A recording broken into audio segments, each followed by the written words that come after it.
Marry me, Annie here, back with another viewer's question. And in this case, a viewer's question that kind of set off an avalanche for me. So those of you who like my long videos, you're probably going to enjoy this.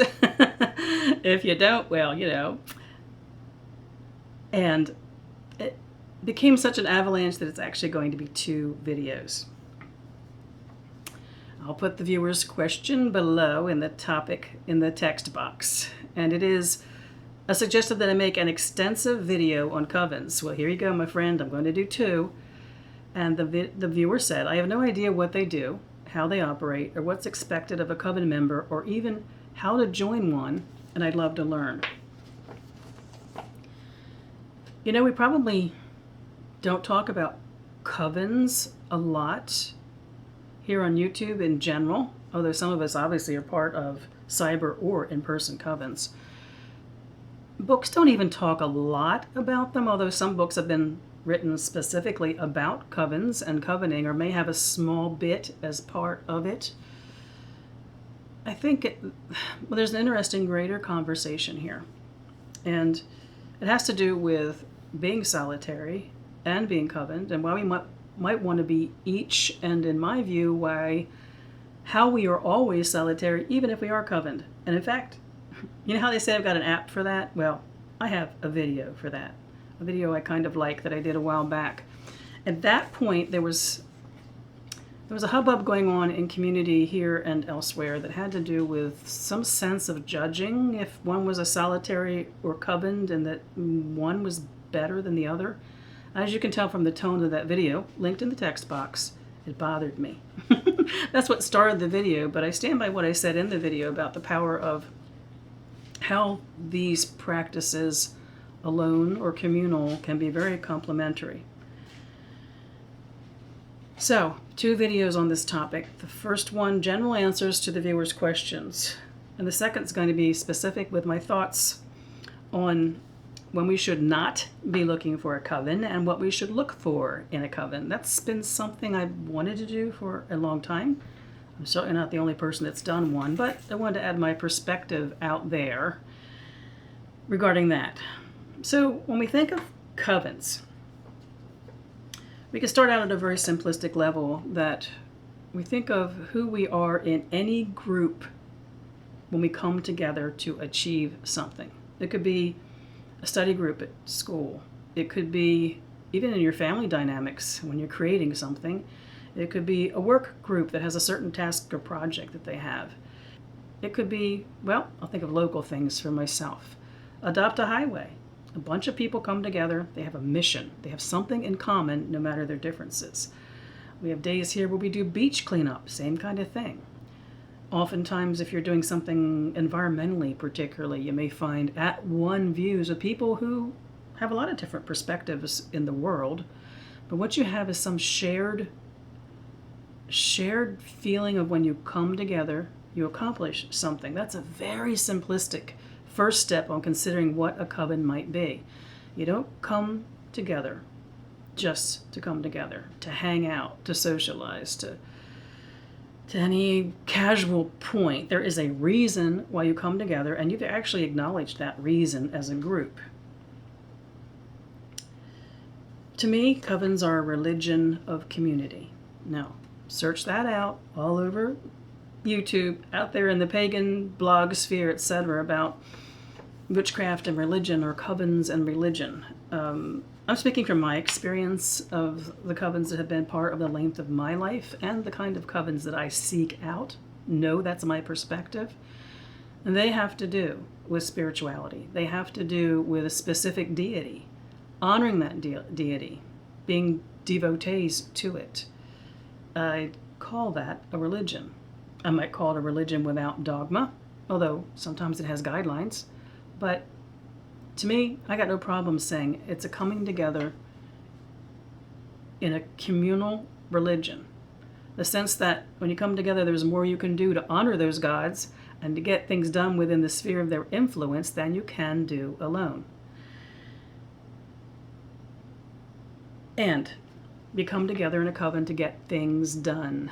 There is a purpose to your gathering. There is a particular focus of work, which will be done at the energetic, or the spiritual level. So some thoughts on what a coven does. The root of the word coven is both French and before that Latin.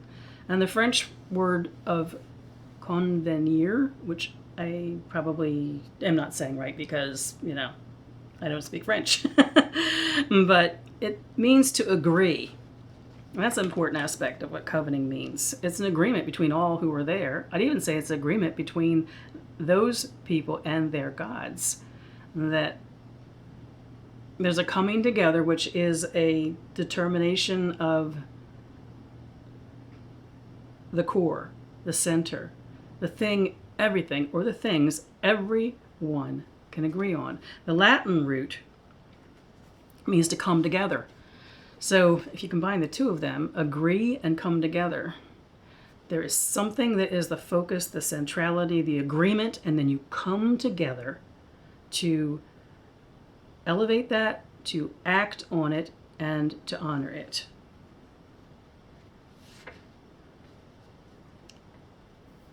And to take something forward from that, I would probably say, when I think of the work of a coven. In general, covens come together at regularly set times, but they can also gather for spontaneous purposes. They are experienced as time set aside, step out of the mundane and the busyness and the burdens and joys of the here and now. Step into an alternate, chosen existence that's outside of time and place. There's a sense of entry into and return from, and the acknowledgement that it's intentionally created and set aside. An understanding of why is part of what you learn when you're in any particular coven. And the coming together is to honor deity, whatever form of deity that coven has, whatever worship mode you want to get into. We might think of it as honoring or respecting or requesting. Maybe worship isn't a comfortable word to a lot of people who associate that with other forms of specific religious traditions. Covens also come together to celebrate aspects of the turning of the season and their gods within that season. This is answering the viewers' questions, by the way, of why are there covens. They also have a mandate, almost always, to manifest some kind of change. And that can be interesting, that the manifested change can be in the covenant folks that leave different than when they arrived. It can also be actual change manifested in the here and now in the wider world. It can also be manifestation at a level that is energetic or etheric. What all those things have in common is something is different after the coven gathering than it was before that ritual was performed. Another thing about why covens. We honor the connection with each other. We honor our place in the universe in a way. Who we are in relation to everyone that's in our coven, who our coven and everybody in it is in relation to in the wider world, out there in the wider world. What we do is not disconnected from who we are living in the here and now. But we have a wider experience of living in the here and now through coven experiences, which always remind us of connection. They remind us, the beautiful paradox is, they remind us of the power we have and who we are individually, but also who we are as part of a collective. Oh, that sounds very Borg-like. Another word. Instead of collective, we'll use who we are in the sense of a greater whole, of a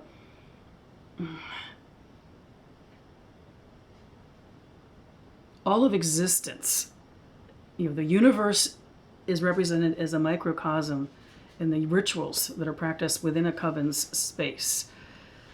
And there's a sense of who we are there in the here and now, who we are in relationship to mystery, what's beyond us, a sense of individuality and uniqueness, and also that powerful sense of one with. The question was, how do they operate? Well, it's different from coven to coven, And my second video is probably going to have more information on that. In specifics, when I suggest what you should learn about or ask about a coven before joining it, or early in your relationship with it, some of the differences coven to coven might show up in that discussion. What's expected of a coven member? Again, it's different from coven to coven. It'll be covered in the second video. But generally, there's an expectation of your time, and a lot of time is usually involved. There's an expectation of your focus and your devotion. You're being present to what the coven is doing, and you're being absolutely devoted to that. And there's an expectation of contribution of energy. You're not there to ride the tide of the energy of others in circle. I don't mean that it doesn't happen sometimes. We aren't always at an energetic high. Sometimes we do ride the beautiful energy of the people around us. But more often than not, we contribute to that energy. We're not a rock thudded, plopped in the middle of a circle. We're part of the energy of a circle. Those are the things I think which are probably the most common: time, focus and devotion, and participation. I think a lot of that's also going to play out in greater detail in my second video. Next question was how to join one. Lots more ways to join one than there was in my younger years, even really before 20 years ago. It was a lot more tricky. I wrote down some things so I wouldn't forget them. I have a list of ways folks I've met have found their way to my covens, or have told me stories about how they've found their way to other covens. Metaphysical shops, usually there's a bulletin board, postings there about what's going on in the neighborhood. Classes where you'll meet others.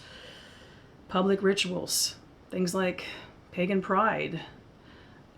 Open circles that groups in the area will have that are really more of a festival kind of thing for general attendance and participation. Meetup. I got to mention meetup.com. That's a very viable way to meet others nowadays. Wearing certain jewelry. Now that's interesting because I've had people who like to wear the big honkin' pentacles, as I call them, and they certainly find kin that way because, hey, I'm wearing a big honkin' pentacle and you're wearing a big honkin' pentacle. Hey, we must have something in common. But there's also more subtle ways to do that. I have a friend who wears an ankh, and she actually met her current coven because she ended up in a conversation with somebody at the beach because they liked her ankh, and they got to talking more and found out they had a lot in common. I have a goddess pendant, which is not overtly pagan. That has, what's happened is my kind recognizes it, and we go into conversation. Doesn't really attract attention. I'm not the big honkin' pentacle wearing witch, just not. But it works for you, the big honkin' pentacle. Be willing to take the other stuff that comes your way from people who aren't respectful of it. But even more delicate symbols, an Om symbol sometimes, as something somebody mentioned to me, and got her into a conversation with somebody about meditation and Eastern thought, and next thing she knew, realized she was talking to another Wiccan. I have a story about a big honkin' pentacle. And I love the story. Maybe I've said it before. If I have, I'm saying it again because I love it.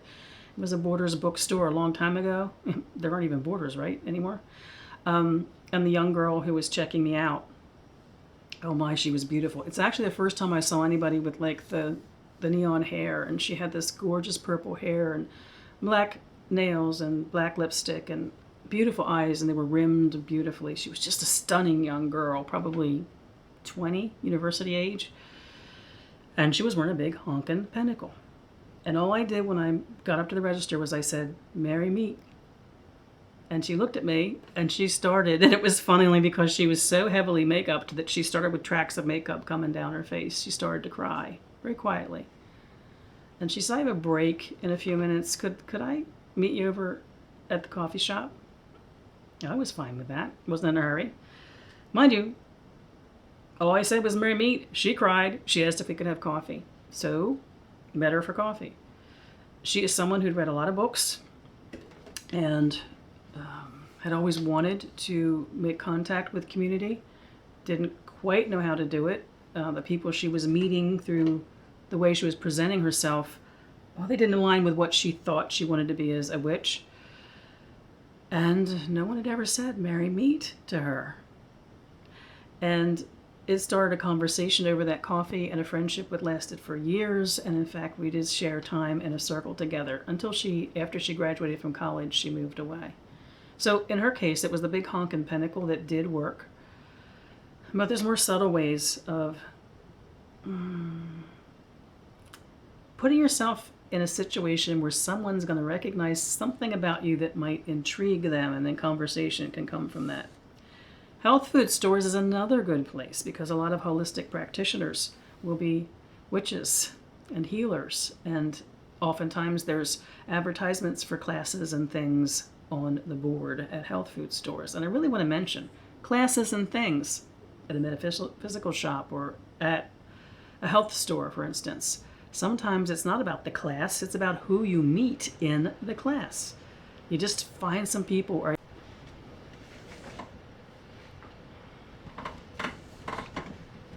well, dagnabbit, lost the battery there. I hope I'm not having camera problems. My batteries are dying awful fast. So I was saying that sometimes it's someone you're going to meet. This is another place to meet other pagans. I met pagans where I used to live, this is a while back, in my UU church. And we found out that some of us had something in common, and we started doing group rituals together, and out of that came the seeds for the coven that was to be from some of those people. Where I've met people specifically, so I can speak from personal, well, let's add to this Witchbox. It's still out there. Be careful with things like Witchbox and the online things, because you only get some sense of a paragraph of who somebody might be. So, as in all these instances, use caution, meet in a public place, meet more than once before you ever think of going to their house or them coming to yours, for example. There's a lot of caution. Good sense, though. Nothing that's not good sense. Where I've met folks in a bookstore, this goes way, way back. There was a metaphysical section that had like 6 books. I happened to be reading one of them, having coffee, and met somebody who became life-changing to me. I have met somebody in a university, more than one person, come to think of it, in a university class. Example of, the class was on, I think, astrology in one instance, and I can't remember what the other one was on. It wasn't a particularly specific witchy topic, but what happened is there was people in that environment that I realized, ooh, interesting, I think we've got some things in common with. I mentioned meeting people through my UU church, and also through meetup.com. That's how I met the members of the last coven I was part of, that I'm still affiliated with. They were starting a new coven at the assembly, and they did a meetup. So for, I think, an entire summer, we met in parks throughout the area before we ever met in our priestess home. You know, sometimes they're not specifically looking.